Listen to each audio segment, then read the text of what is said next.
Welcome back to Daily Harmony, a journey through A Course in Miracles. A journey indeed. Today we're diving into Lesson 102.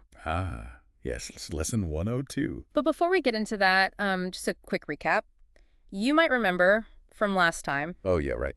we explored the idea that I am harmless because I am as God created me. Right. A powerful statement. Really gets you thinking about judgment, perception. It does. It does. It lays the foundation for recognizing that inherent innocence we all have. And I think it kind of sets the stage for today. Well, speaking of today, lesson 102, Yes, God's will for happiness. God's will for happiness. Pretty direct, right? Mhm.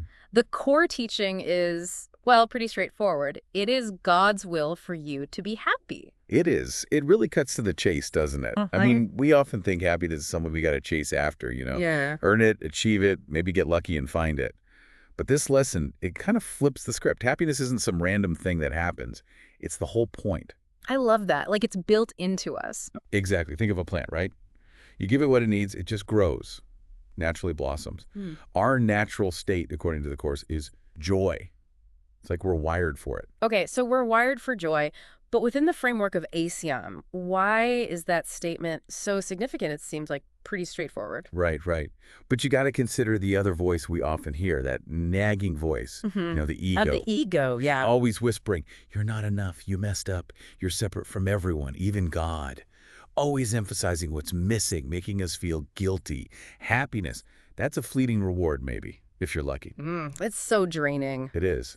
But lesson 102, it steps in and says, hold on, that's not who you are. Yeah. Throws out that whole script, your true self, the one God created. That's where joy lives.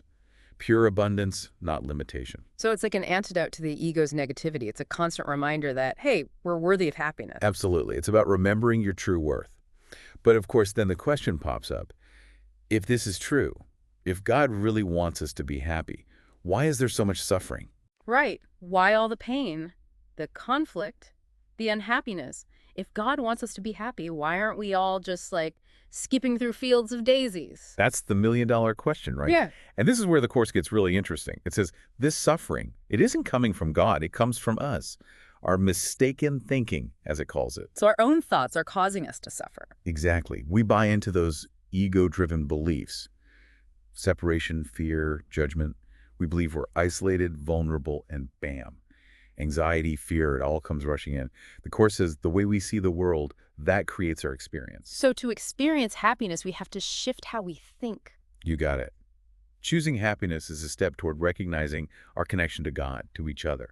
It's about dismantling those illusions that lead to suffering, shifting from fear to love. Okay, so it's active, not passive. We can't just wait for happiness to show up. We have to actively work on changing our thoughts. But how? Where do we even begin? Well, the lesson gives us some practical steps, tools we can use every day. Like, First one, daily affirmations.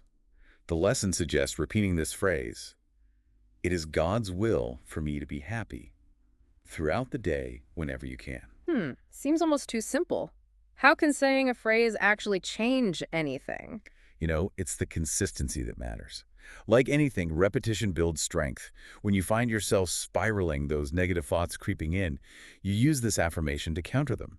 You're actively challenging those old, ingrained beliefs that say you don't deserve happiness. So it's like planting a seed, a new belief, and watering it with repetition. Exactly. Over time, that seed takes root. You start to believe it deep down. And that belief can reshape how you see yourself, what you think is possible for you. It's a conscious choice to change the story we tell ourselves. It is. It's powerful.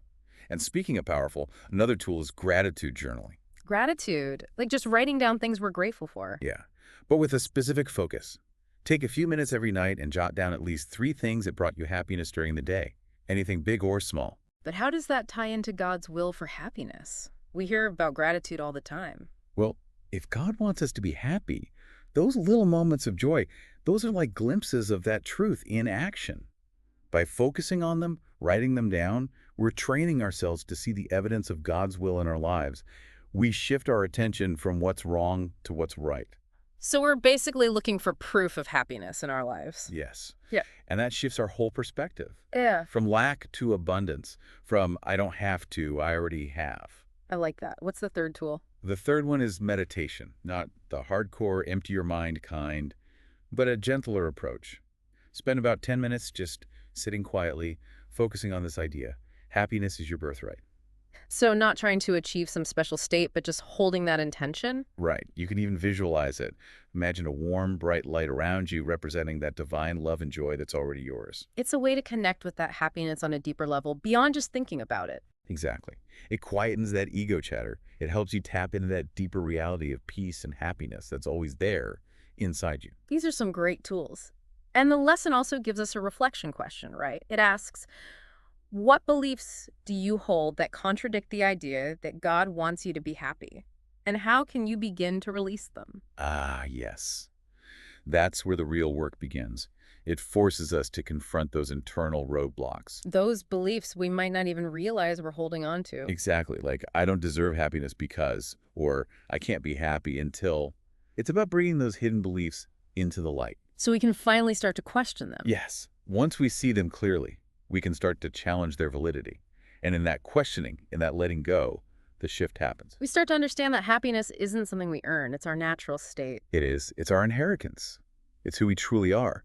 So it's about re-educating our minds, aligning our thoughts with the truth of who God created us to be. So if we embrace this lesson, if we actually practice these tools and challenge our limiting beliefs, what happens? What's the outcome? The outcome. You start living a life that's more aligned with your true nature, a life filled with joy. Wow, that's amazing. It is. You let go of those self-imposed barriers to happiness. You start to experience the peace and fulfillment that's rightfully yours. You realize that wanting to be happy isn't selfish. It's actually in perfect harmony with what God wants for you. So it's a complete shift in perspective, from Yeah. lack to abundance, from struggle to joy. It really is. It's a beautiful thing. Thank you so much for taking us on this deep dive into Lesson 102. It's a powerful reminder of what truly matters. My pleasure. It's always a joy to explore these teachings. They have so much to offer. And thank you all for joining us today on Daily Harmony. Until next time. Don't forget to like, share, and subscribe. And we'll see you tomorrow for another journey into ACIM. See you then. Bye for now.